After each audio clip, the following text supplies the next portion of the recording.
So in here, God tells, what stood out to me is how he said that you are to receive the offering from me from everyone whose heart prompts them to give.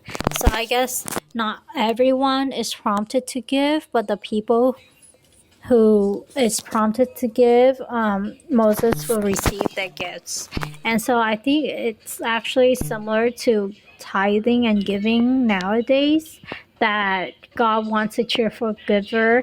And if we are prompted to give, then we give. But if we're not prompted to give, then we shouldn't give out of compulsion or coercion. But so we should be cheerful givers. So that reminded me of that. And then how there's an ark, there's a table and the lampstand, and pretty much accessories and things. And it seems like a lot of gold was used. And like God is very detailed on how he wanted it done. And one of the things that stood out to me is how the ark, it needed to have places for poles to go through. I think that is so that people don't accidentally touch the ark. And because David didn't carry the ark the way that God intended it to be carried, like he put it on a wagon later on, and then it tipped over, and there's this person who didn't want it to tip over, so he held it and so that it wouldn't like flip, and then he died because of a mistake that pretty much David made.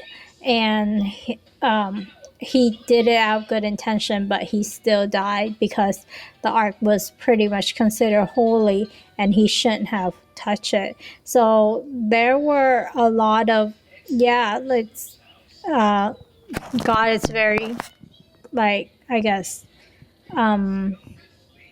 particular in how things are to be done. And before Jesus came, he is holy, and so I think that separation was really